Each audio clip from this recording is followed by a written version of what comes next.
Welcome to the Brantford Camera Club monthly meeting. Tonight's program is Life in Panama by Gary Branich. Okay. May 2013 to July 2014. So Gary had the business opportunity to be in Panama, and guess what? You send a photographer to a place I haven't been before. They may come home with a few thousand images. Just a few. We're not going to look at all few thousand tonight. No. But Gary is going to give us an overview of his year there and his experiences there. I think that it's going to be a really interesting presentation. Gary is a member of the steering committee, has been a member of our club since we moved to the area. How many years? About 2 years. A couple of years. So thank you, Gary. We will enjoy. All right. Just a little bit of brief history. Well, first of all, I was on a work assignment in Panama City, Panama. The company I worked for was doing construction management for Caterpillar, was building a customer care center in Panama, outside of the old Howard Air Force Base. Now, if you know what happens with Air Force bases here in the States, they become industrial parks, things like that. Well, that's what happened over there with Howard. It's got basically every kind of business you can think of over there. And Caterpillar was moved their some Central American operations there with some structures. So we're construction managers for one of their facilities. Now, Panama is an interesting city. It was originally, it goes back to the 1600s where it was started. But the original city, which they called Panama Viejo, I wish Blake were here because he can help me with the pronunciation because he grew up in Panama, but that was the original city. And in 1671, Henry Morgan, Captain Henry Morgan came in there and destroyed the city, that city. Unfortunately, I wasn't able to find the images that I had while I was there, but it's basically, you'll see a lot of stone brick ruins. There's one church that was restored and standing. They have various events there, but it was kind of it's very interesting to see see what happened to that city.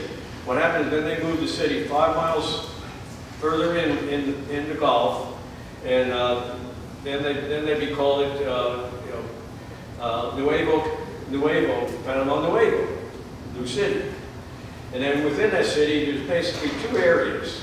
It's what I call Old Town, and then there's the part of the city where you'll see all the high-rise and everything else. It's a very modern city. Transportation is very modern over there, and when I was there, and everybody asked me, well, how do you get around not speaking Spanish? Well, let me put it this way. At the grocery store, tomato sauce is tomato sauce. If you want to, there's one supermarket that's specialized in anything from North America, Canadians, and U.S. If you wanted a can of tomato sauce, you're going to pay premium price. If you want to just get one of the logo, with the Spanish name on it, maybe half price, maybe less. It was interesting. One of the most interesting things I had is they had a deli. I like a deli ham that's Crockett's ham, which is you find on the East Coast in the Chicago area. I could buy a kilo of that in Panama for, it was roughly, I think it was about $9 a kilo. A kilo is 2.2 ounces. I'm paying in the States $9 for a pound or more. They import it, okay? But in the market, most of the stuff is fresh meat. You'll find maybe a very small counter of packaged meat. Everything is very much fresh meat at the counters. They'll have a butcher there. If you want to buy a chicken, you have the whole chicken, and if you want to cut up, they'll cut it up for you. Not a problem. But it was so basically, staying there was pretty easy. Other than, like I say, with the language barrier, but most of the places in Panama City, they have somebody that speaks English. So, but what I want to do is we'll get started over here with the presentation. Now, when we first got to Panama, we were staying at the Hilton Garden Inn, which is a regular hotel. They had a restaurant, things like that. So what happened is, you know, you have to, breakfast over there was like $13, you know, and everything else. So we decided to, we had one of the fellows that I was working with moved over to Torres de Agua, 3 towers, right next door. And we had a kitchenette in there, more like a little mini apartment. And it was only like $2 an hour, I think $2 a night more than what they were paying at the Hilton, plus they had breakfast. Other than the fact that breakfast was at 6 o'clock, start at 6 o'clock, we had to leave to get across the bridge before 6 o'clock. And if you go 10 minutes later, you're backed up in traffic, because there's only there's 2 bridges that get you across to the, and onto the other side of the bay. So next slide, that's dining area. Kitchenette had basically refrigerator, microwave, everything. They provided some pots and pans. While we were there, we picked up more kitchen utensils and just left them with the cleaning people. Next slide. Bathroom, all marble. Walk-in shower. You know, just and I believe it. I think it was. I don't remember what the price was every night. Next slide. That's the view out the window on to one side of the Panama City. And you can kind of see you got a little bit older section in here, and then you got all the high rises, the office buildings. And Panama is a major financial center for Central America. Next one. That's a nice shot of looking out the hotel. And back here is Hotel Panama, and there's casinos and basically the high-rise buildings. Now, what happens is most of the people that were professionals, when you rent an apartment in Panama, you're getting into the high-rise, and basically you have the whole floor. We had one of our contractors who was educated. He's Panamanian, but went to Texas A&M. One of the fellows I was working with went to Texas A&M, so invited him over to watch one of the football games. He said he goes into his little whole floor, has himself a little stoop, basically a theater type thing. As he's saying, whenever his drink was empty, he just picked it up and the servants come in there and refill it. So most of the professionals were very well off. And there's a little bit of a middle class, but there's a really extreme and lower class people economically. So next slide. That was a shot there. Had a celebration, and you had the fireworks from my hotel room, or my room. This is the road leading to our project site. We had an engineer that had some problems with it because he was in Vietnam, and it reminded him of Vietnam, and he was having some PTSD, and he had issues. He had to leave the job. Next slide. That's the facility we're working on with Caterpillar. There's going to be a service center. Just big office building. Things will be coming in. Take care of finances. The building behind there was that was a training center that they were developing, and then across the other side was a big maintenance bay where they're going to be teaching maintenance on their equipment. Okay, next slide. That's a construction work shack. That was our electricians. They were running the electrical. And that's basically what the construction work shacks are. They put it together. And just a shack. Next one. This is an area right above where our project was, and the way I understand it, these are all squatters. They don't own the property, they just came up there and started building. This is where we had our lunch place. It was basically, we call it a tiki hut. And this is along the opposite side, it's right along the bay. And next slide. And you go in there and you sit down, and those are two of the fellows I work with. The fellow on the left, he's from the U.S. He married a Panamanian. They met at University of Florida. Okay, they actually had him and his wife and his family. They had a farm, and his wife wanted to get out of Panama because of the shall we say, drama within the family. So he ended up working in Broward County in the job. That's Ramon. Ramon, he was one of the local Panamanians. He was our scheduling contracts manager. So, next one. Well, the first weekend we were there, one of the fellows I worked with was from Mexico, spoke Spanish, talked to a taxi cab driver, and ended up setting us up with a guided fishing tour of the canal. That's the guided fishing boat. The rods and reels were basically whatever they were. The tips were broken and everything else, but it was just, okay. Took us out on the canal to go fishing. Next one.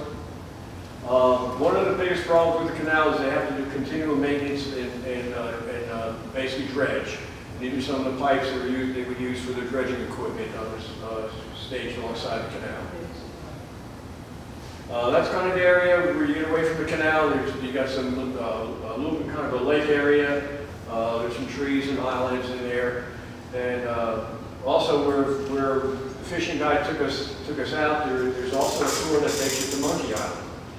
When they go out there and they will try calling the monkeys, which the guy did, and it was very strange to sit there listening to them trying to call the monkeys, and then people would throw them food or whatever else. But there's an island that the monkeys ended up on, and it's basically a big tourist attraction. If you go to Panama, you want to go to Monkey Island. Next one. When you're in that little boat in the canal, you're sharing it with your cargo ships. Next one. You're sharing it with luxury vessels. Catamaran? Yeah. Next one. Now, we only kept a couple fish, and it's basically, kind of like they call this a sergeant fish, which is kind of like a perch. They're school. Between three of us, we caught 30-some fish, and we were staying at the Hilton Garden Inn. They had a chef. We asked if he could prepare some fish for us. So we went upstairs, took a shower, came back down, and next slide. That's the meal he prepared for us. We just expected to get the fish fried and okay, here it is. But he was just as proud as can be of what he prepared for us. So. Okay, here's the canal.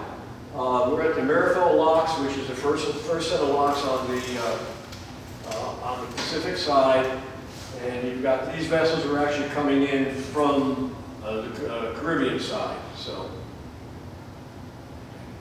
As the vessels come in, you can see there's these tow trains that actually will pull the vessels into the canal, and there's a 65-foot difference in elevation with the water level. And as you're getting closer, it's getting closer to the lock, and they will basically raise it down, and this is kind of a shot of the lock. And those locks are the original locks. They've been, from when the canal was built in early 1900s, 1903. Those are the original locks. They've changed the hydraulic systems in them and things like that, but those are the original locks. Concrete is the original concrete. From basically, the canal was finished. It was started in 1904, finished in 1914. But that concrete is still good as can be. So, next one. That's kind of one of the views of part of the city. As you can see, part of it's modern. Next one. This is a very interesting building. Blake shared with me that this is one of the famous architects that built the building, I think, in Asia. But the bottom is rectangular. The attorneys we use, their office is right next to it. But it's just phenomenal to sit there and look at, to see that thing. You just shake your head and say, okay, what is it? This is basically, the street, one of the streets right there near the hotel. You go from the hotel and you start walking down the street, and you'll see all these vendors and stuff. And I'll explain a little bit more about with this apron. But you'll have these ladies will be sitting there hand sewing. The Mola art. They would actually hand sew all those patterns in there. They'd be sitting there at the table over there and having stuff for sale. And at the time, when my mother-in-law was an apron person, so I had a sister get this for her, and she loved it. Now she's passed away, my wife hasn't, so. But it's kind of interesting, if you notice the sign for the restaurant, okay? Some in Spanish, some, some of it's, here, grilled steak, raviolis, pastas, pork, lamb, chicken, okay? Next one. It's another side, just the kind of the areas away from where the high-rise buildings are. And this is just right around the corner from where the hotel was. Next one. This is one of the supermarkets that they have at Ray. At the time when I was there, they were building a rail system through Panama. Some of it was deep cut, and that's why all the construction was going on. But all that shopping center had a parking garage above it. You pull in there, park, go down the elevator, go into the store. This was right across. This was right across the street from one of the major casinos and hotels. Phenomenal place to sit there, and you can see all the vendors and stuff over there. They have tables set up, throughout the day. And one of the things I kind of got hooked on was a soup called sancocho. It's basically like a chicken soup, but instead of potato, they use yuca as their starch. And every time when I saw it on the menu, I'd get it, and their spices were a little bit different. So it was kind of like, okay, let me try this one, let me try that one. And for those people that are, shall I say, visiting Panama, if you go in there about between 6 and 7, you will have some very nice escorts in there getting ready to go across the street to work the hotel and the casino. Next slide. This is back in some of the fishing vessels. Doing most of my photographing on the weekends, the vessels weren't out, so you'll see them, anchored in the bay near the fish market. Next one. That's the presidential palace area. I was able to get in there. You just go through the gatehouse. Guard checks your bag and everything else, and you go in there and just photograph. I had some of the photos that I don't have, or if you guys remember when Rubio was in Panama at the front entrance, I got shots of that front entrance. I don't know if the president was there or not, but they let you in, and basically you go out, they check your bag. More fishing vessels. And of course, pelicans and birds on like the fishing vessels. So, helping the fishermen. that's the local fish market. Now, I really didn't want to get any fish. I mean, the stuff was on ice, everything you can think of. But I was there on weekends. The stuff. Either Saturday or Sunday. Okay, and it's 90 degrees out. The car was parked, somewhere out of the way. So I really didn't, get any fresh fish or anything there. Next slide. But right around the fish market, you have all these little stands at ceviche. You get a little cup for $3 or $4, some crackers, and they have various combinations, and the same thing with various spices and stuff that they'll put in it. And you can see basically, people just go out there and just, you get a little cup.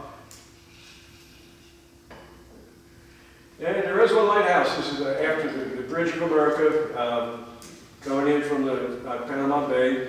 Found this old lighthouse, and I decided to drive down there and finally get a shot of it. So. Is it still in? Is it still? No. Is it still active? No, it's not active at all.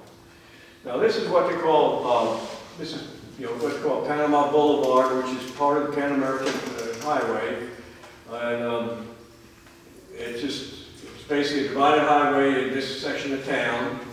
Go to the next one. And what they have over here is an area what they call Cinta Costera, which is basically a beautiful park area along the bay, and it's totally utilized. These people, there's everything that you can ever imagine, that you can do there. They've got area for rollerblading, skating. Of course, I was there at Christmas time. In that park area, they've got fountains. This is a clock that actually works. I've actually looked at my watch and it actually works. They've got gardens, floral. Next one. The floral, and then they got these little fountains over there. The two girls were over there, and I saw their mom on the side, and I asked if I could take their picture, and she said, yeah, so I got a shot of them, and the kid just, it's very much utilized. They got playground equipment, they got tennis courts, basketball courts. And I like that. And they have a concern about dogs.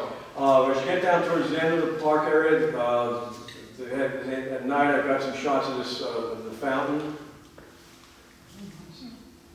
Nice shot, as you can see, this is weekend. People are there.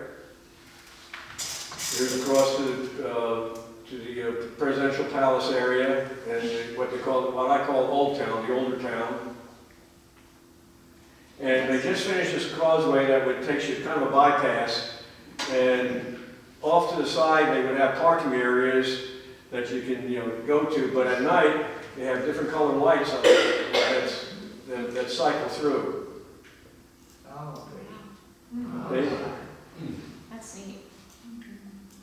And that was just completed while I was there. Now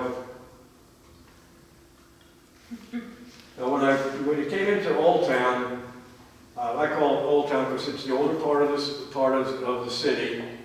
And this mural was just always fascinating. They call it Costco Antiguo. This is there's a Central Plaza park area in there, and you'll have vendors.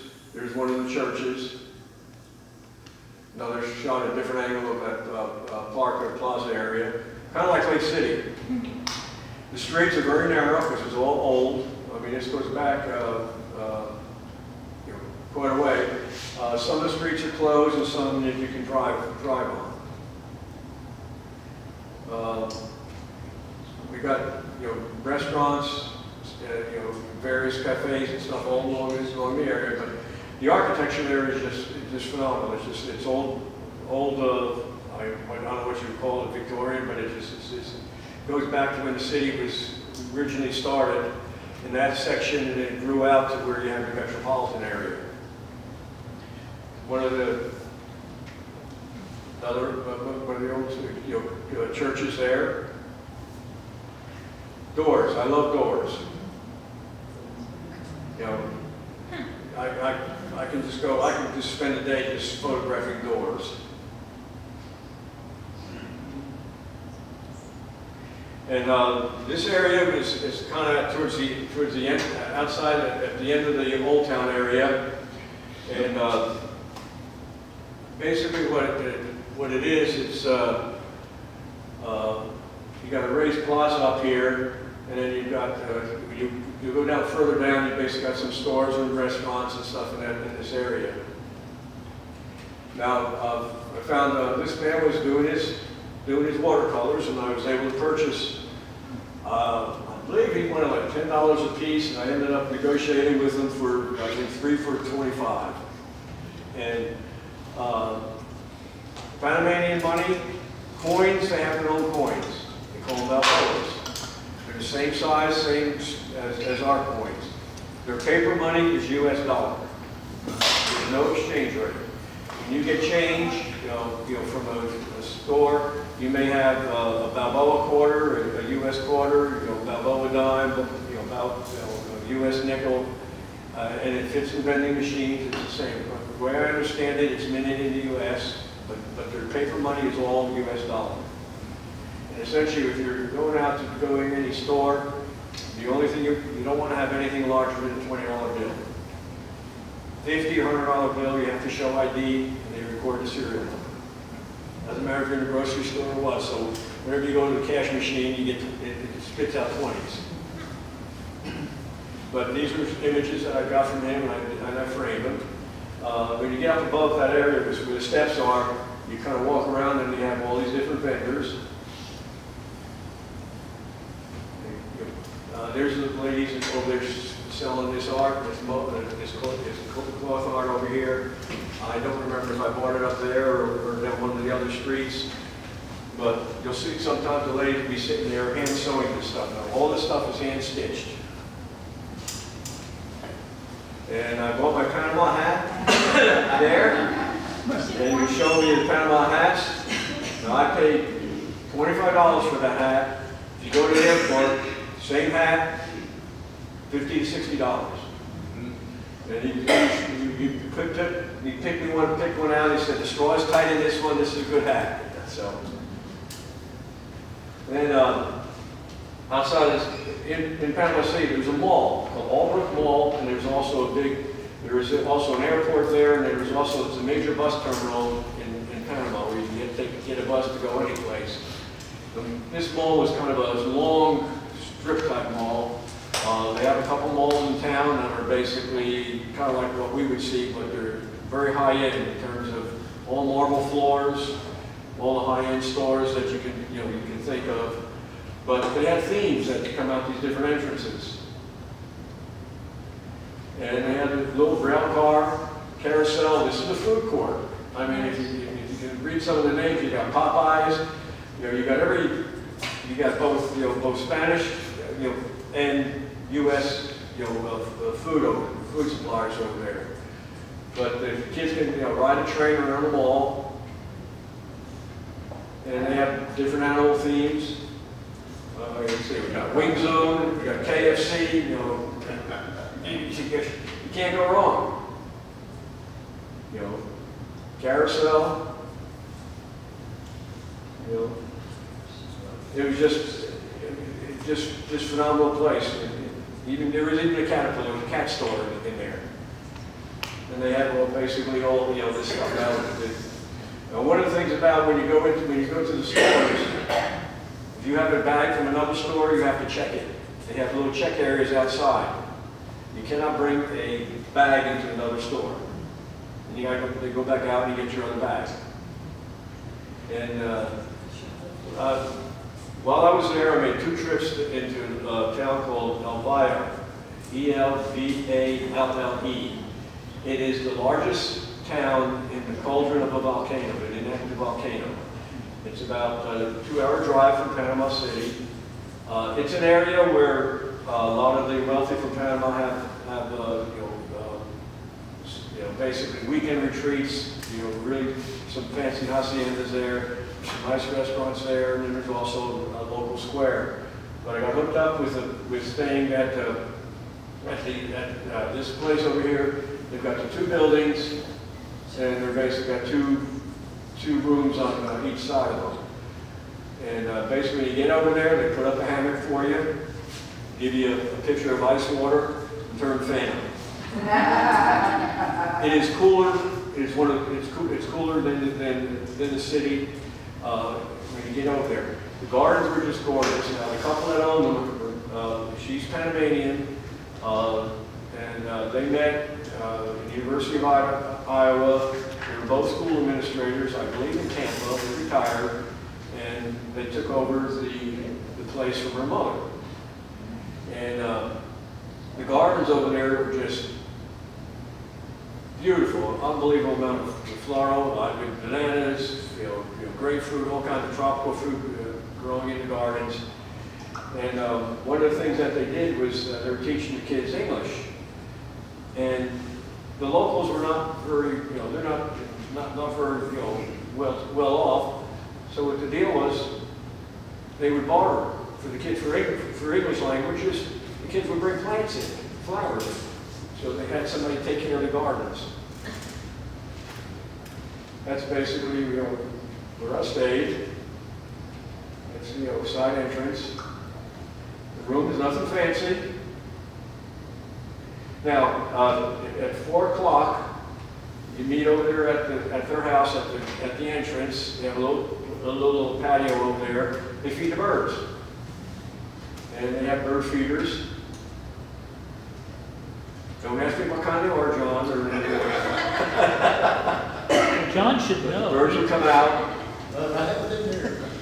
And you have to understand, the lady that, the couple that owned it, her brother is one of the premier bird guides in Panama. He's retired, used to work for Smithsonian, and he has basically taught all the local young guys for birding and stuff in the area. Now, I went out with him. We had a couple that were birders from Oregon. Were staying there, and they said, "Well, we got Mario for a day. If you want to see if you could, hook up with him." So I hooked up with him, paid whatever, I don't remember what it was, for half a day. But he knew where the owl was. I mean, it's not a good shot, but he knew where the owl was. He would go out there, we'd drive around. He was with the car with me, driving me around. And there's my, I only had a 300 millimeter lens, and this is cropped pretty hard. I mean, that made my day. I photographed the toucan. I mean, that just. I don't like that part. Yeah, that just, I mean, really, that made my day being out there with them. Yeah, I mean, that's a once in a lifetime shot to get. Are they big one out birds, there in the Gary? wild. How big are they? They're about that big. Okay, About crow's. Yeah. okay. That's your amazing shot. Now they had a zoo. Praise for you. They had more chickens in the zoo than anything else. I'm serious. Via Zoo is. I don't think there meet any requirements for any zoo associations here in the States.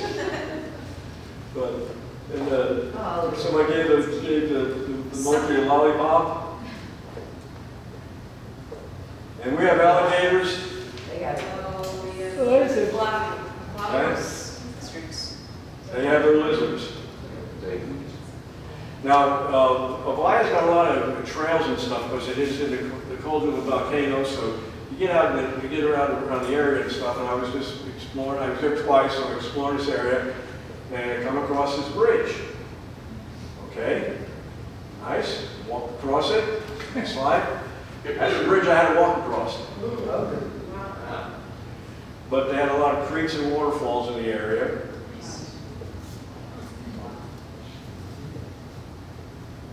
There's quite a few waterfalls.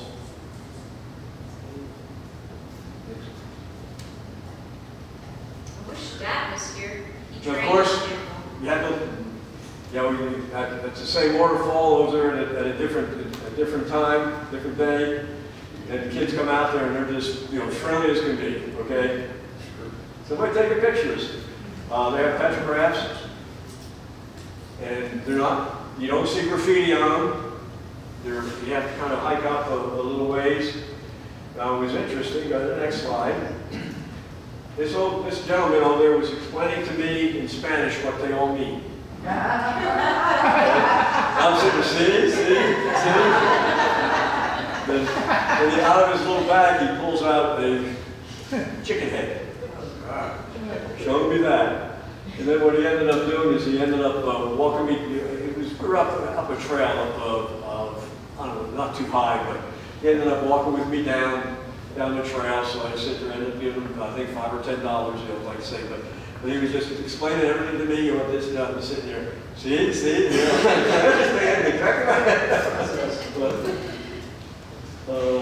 there's an old structure right in the area.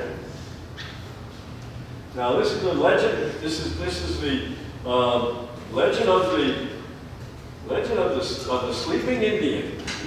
Legend has it that she was one of the native princesses of a tribe, and she was the major warrior was in love with her, but she fell for a Spanish conquistador, and so she left.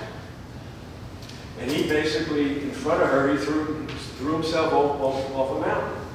So she went into the Caribbean, and the legend is that the mountains in her honor formed her laying down. So it's kind of an interesting story, you know, we sit there and read, you know, and I said, oh, that's kind of neat, yeah, I see that. Now, when I was there, the Yankees had a spring training game with Miami. They split up the team, and Mario Rivera just retired from the Yankees. And basically, I guess he is the ultimate, you know, closer. So he was there, you know, and they called it a Legends game. It was 2 games at the National Stadium. It took me longer to get to their National Stadium than it did to get from New Jersey to Yankee Stadium during rush hour. I mean, their stadium, it's a phenomenal stadium, okay? But he was throwing out the first pitch. Then, of course, he was signing autographs. And 3 young ladies that were sitting next to us, she had her autograph, and I said, can I take your picture? She said, sure, you know, we got the, but she was just as proud as could be because she had his autograph on her ball cap. And then the following day, they had Roberto Duran throughout the first pitch. Not quite as elegant as Mariano Rivera, but he was able to throw it out. And there's just a couple of shots of the game.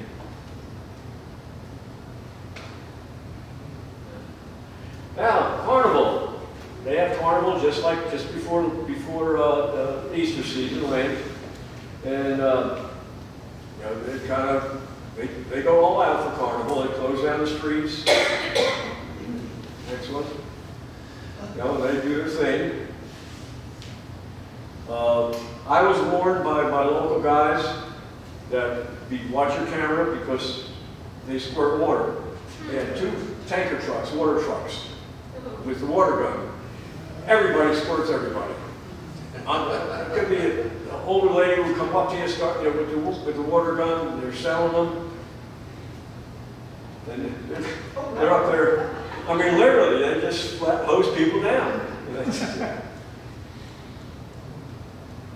You know, they had 2 trucks there. They just basically, you know, I was warned, you know, watch your camera. If you take your camera, be careful. And if you walk by them, don't squirt you. This is a section of Balboa Boulevard where the park was, where I told you. I showed the slides last month about with the Amigos Foundation. I was walking across the bridge that takes you across the 2 what I saw was what I thought was a car show. And this is taken from the bridge, and I'm looking over, there's all kinds of neat custom cars and fancy, you know, antique cars. You know, there's, you know, Panamanian Jeep. And then all of a sudden I come across, found out what the whole story was. This is the Amigos Foundation. It's basically a children's hospital. And then Christmas time, they bring the kids over, and then they have a route that they drive them through in these different cars. And the ones that are able to walk through, you know, come over, and they give them rides. And of course, they have, other than, this is probably the only modern police car that I've seen in Panama. You know, let me put it this way. If you get busted in Panama, they've got a little compact, you know, whatever you want, you know, the smallest Toyota you can find, the smallest, you know, Nissan you can find. But the only full-size, most of the full-size pickups in Panama are Policia National. They have this nice metal thing around the back of them with seats in them, a place where they can handcuff you. And you got the place where the guy sits there with his AR. That's the paddy wagon. You don't get to drive in an air-conditioned car. And this is one of their, I would assume, there's 2 highways that run north and south that are kind of expressways. I'm assuming that this is one for patrolling that, one of their chase cars. But I couldn't resist, you know, here, he's there. But you can see these kids are just, that's a regular car, you get to take a ride in. There's a Jeep. Maserati, dune buggy, sport bike, Harley. Put the helmet on the kids, take them over there. These are some of the people I work with. This young lady here worked on her cleaning crew for her job, and the guys from Caterpillar found a nice pink Caterpillar hat for her and gave it to her. But what she did, she sneaks in and takes a photo of you, and then she does a hand drawing. And they are, I mean, she was just like, come up and look at it. She was just like the young people here. Everything is Mr. or Mrs. Mr. Gary, Mr. Bill, Mr. Dave.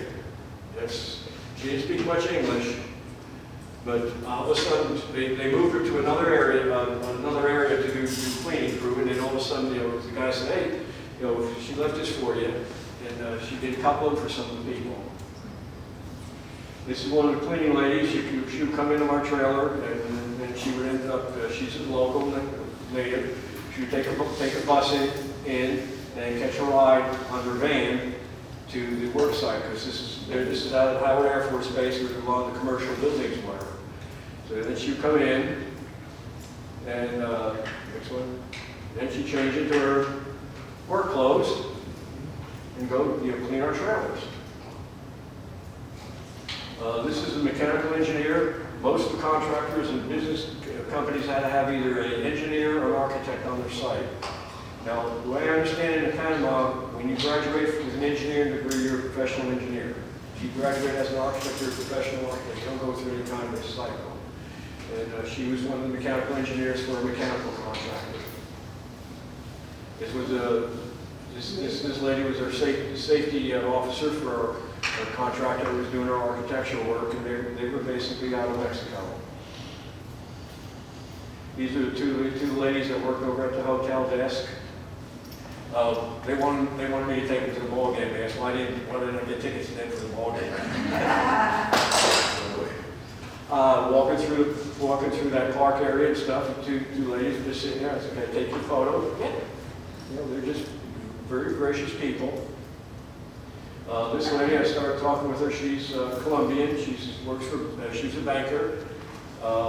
And the interesting thing about Panama is, I don't know if people realize it, but before 1903, Panama was part of Colombia. And when the French were starting to build the canal on the Caribbean side, it was part of Colombia. And then they abandoned it because the engineer that was to build the canal, he's the same engineer that built the Suez Canal, which was basically one level desert. They didn't anticipate the terrain, and also the malaria, and that. So they basically abandoned it, and basically because they actually started in 1881 to start the canal, and then the U.S. took over in 1904, and that's where Roosevelt helped Panama obtain independence from Colombia. Now there are no roads from Panama to Colombia. If you want to look at this, I have a map over here. I have it. You come up, you turn it over, you'll see that it ends before Colombia. So this lady had to fly in from Colombia, and it was on a weekend, and we chatted with her, and I shared photo with her. But she was a banker. I was walking around on the plaza, and the two young ladies were just playing around, and she stepped up on one of the pedestal thing, and I said, "Can I get a picture?" "Yeah, see." Now, I decided I was going to go to this little state park called Gambo. I get over there, and what do I find? Photo shoot. Okay, that's my lens that I let the guy use. There's two fellas, they have a marketing company, and what they were doing is they're shooting a photo shoot for a catalog of bikinis that the lady makes using the Mola art. There's the one fellow with the model. That was my camera, my lens. I did on their camera. That was the guy who's actually a photographer. The other guy was more the business side of it. And then that's the lady that does that makes the bikinis using the mola cloth.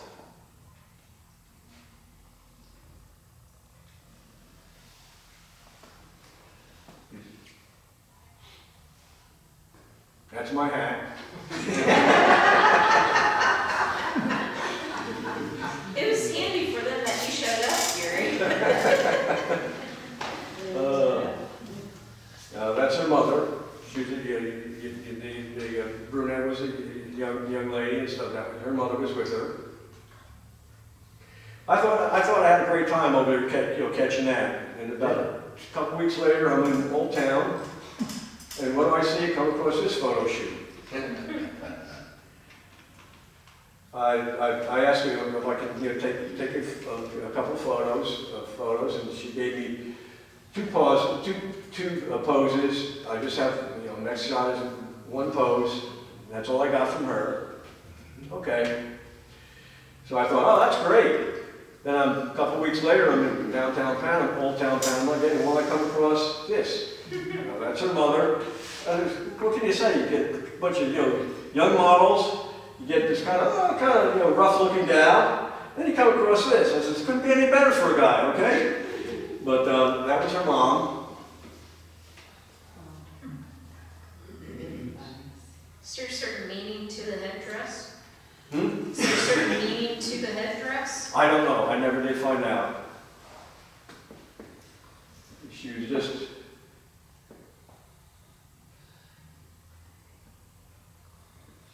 And again, I let the guy use my lens. He had a flash that was set up with the umbrella. That's with her mother again, and that's the same walkway that I showed you before. He was coming down, and this lady just asked me, I want to take a picture with her, and she was sitting there posing with various people. Then she went into a taxi cab because the guy that was actually shooting this was a taxi driver. She goes in a taxi cab and comes out to change.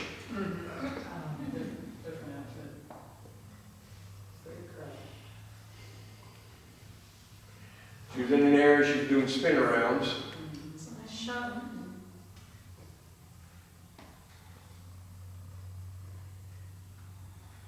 Now she was walking, she was on, as you can see, this is Old Town. Half of the street was developed, restored. The other half is, what you would think of, okay, this is a kind of not a nice area to be in. But she was walking up the street. Now, the guy that was the photographer, he had her up against this wall over here, and I said, go around the corner. There's some gorgeous doors there. So we spent about a half hour doing different poses out in front of the door. And then went over to the Old Town where one of the old abandoned churches were that were basically just kind of rooms.